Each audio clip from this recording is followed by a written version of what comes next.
Tu as remarqué comme le mot burn-out s'est démocratisé ces dernières années. D'ailleurs, j'ai même vu un pote à moi cet été à la plage, il a fait un burn-out. C'était la honte. Si tu as compris cette vanne, déjà je te prie de m'excuser et laisse un commentaire pour me le dire parce que je ne suis pas sûre que tout le monde l'ait compris. Heureusement pour moi. Petit indice, elle est dégueulasse. Bref, je ne peux pas dire le mot burn-out sans faire cette vanne. Histoire de dédramatiser, ça sert toujours. Elle est pour toi, cadeau. Aujourd'hui, je vais t'apporter 4 conseils pour éviter le surmenage. Pour éviter que le stress, l'anxiété, l'angoisse de la vie quotidienne te submerge. Pour te faire passer au-delà de ça. Pour te faire passer le cap. Je te donne régulièrement des conseils pour faire diminuer ton stress au quotidien, comme la méditation, comme la marche, comme le sport, comme prendre soin de ton alimentation également, prendre soin de toi. Et c'est vraiment des choses à installer dans sa routine quotidienne afin déjà de pouvoir remarquer les moments où nous sommes stressés. Parce que les personnes qui font un burn-out ne se rendent pas compte que le stress, l'angoisse, l'anxiété, tout ça mélangé est en train de les gagner et en train de les submerger totalement. La méditation, par exemple, permet de remarquer ce genre d'émotion, ce genre de ressenti. Donc lorsque tu remarques que le stress, l'angoisse, l'anxiété commencent sérieusement à te courir sur le haricot, voici mes 4 conseils que tu peux appliquer très facilement. Le premier conseil, c'est de ralentir.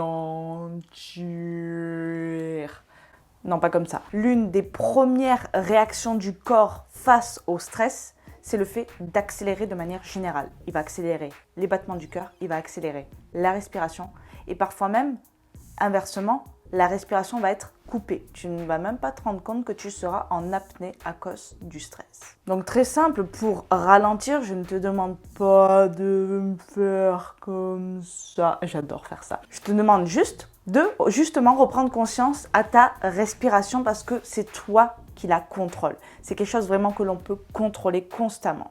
Donc prends le contrôle d'elle. Inspire lentement, expire lentement. Tu inspires par le nez, tu expires par la bouche. Essaye de ralentir progressivement ta respiration. Et tu verras que tu vas ressentir un sentiment d'apaisement assez rapidement. Le deuxième conseil, c'est, je pense, mon préféré, mais qui n'est pas toujours simple, c'est vrai. Rire. Lorsque tu sens que tu es dans ce genre de situation, cherche quelque chose, quelqu'un, n'importe quoi qui te fait rire. Va checker mes stories à la une sur Instagram, là où il y a l'emoji mort de rire. Là. J'espère pouvoir t'apporter un peu de bonheur. Je n'en doute pas, je pense qu'au moins une de ces stories te fera sourire. Moi, ce qui fonctionne tout le temps, c'est un petit Chaplin.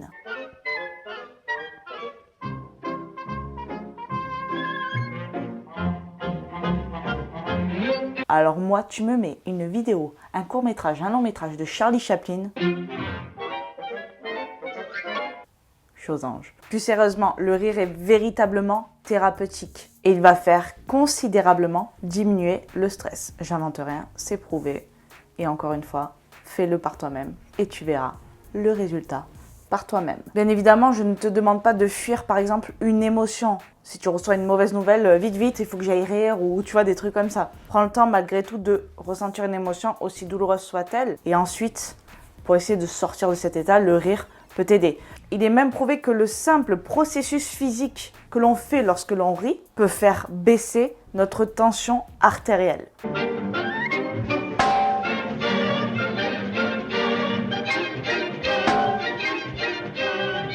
Donc, c'est pas du bullshit, quoi, tu vois. Moi, pas te raconter n'importe nawak. Numéro 3, c'est la gratitude. La gratitude, c'est quelque chose que je pratique au quotidien. Je t'en ai déjà parlé. J'ai un journal de gratitude. J'écris 3 choses pour lesquelles je suis reconnaissante. J'écris 3 choses que je dois accomplir aujourd'hui pour que ma journée soit ma best journée, tu vois. Et également des affirmations positives. Si tu as un manque d'inspiration en affirmations positives, j'en poste tous les matins en story. J'en poste 5. Donc tu auras de quoi trouver l'inspiration.